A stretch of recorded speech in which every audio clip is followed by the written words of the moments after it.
suffice it to say his stomach was not well, and he scored just 12 points, his fewest in a playoff game, but his passing was key for the Sixers, who shot 5 of 7 on three-point attempts on passes from Embiid and just 5 out of 24 on passes from everybody else. So with Isiah and RJ, let's take our first look at this game, which was a critical night, and when they desperately needed it, it was Jimmy Butler who came up big for Philly. Yeah, but I really want to focus more on their physicality and their defense. Like, Jimmy Butler is one of those guys that when he first got there, everybody was talking about, oh, will they fit? Well, they need Jimmy Butler. You look at the way that Tobias Harris can be taken in and out.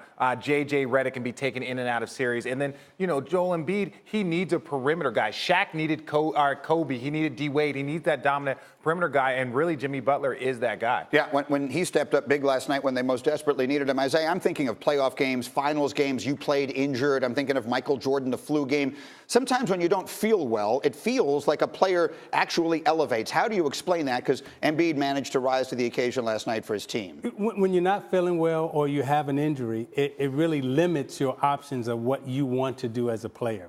So you compartmentalize and you say, the only thing I can really do is this one thing.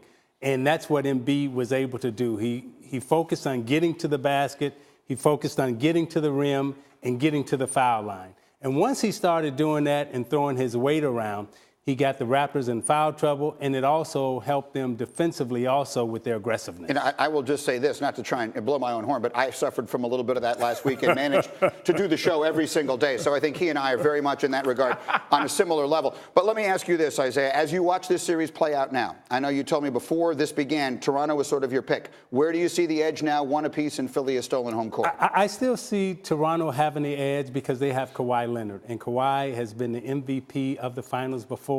I think his experience will step up and stand out. However, when you talk about Embiid's physical presence and the big presence that he has around the basket, I think if Embiid starts throwing his weight around and continues to throw his weight around, it's going to be a problem for Toronto.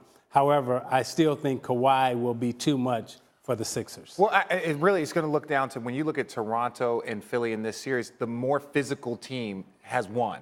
Right? In this second game, look, Toronto only shot 15 free throws. They shot 36% from the field. That's great defense by Philly. If you can hold your opponent to under 40, especially when you get to that 37, 36 range, then you're playing great defense. And if Philly can do that, which I'm not sure they can, but Toronto was so efficient. They were so efficient in that first. So that's really what Philly has to do, is just keep making it more difficult for them to get those high efficiency shots. Sixers have those games every now and again where they just don't show up. We saw it in one game against Brooklyn. We saw it in game one to some degree in this series. When they play, they're awfully tough to beat.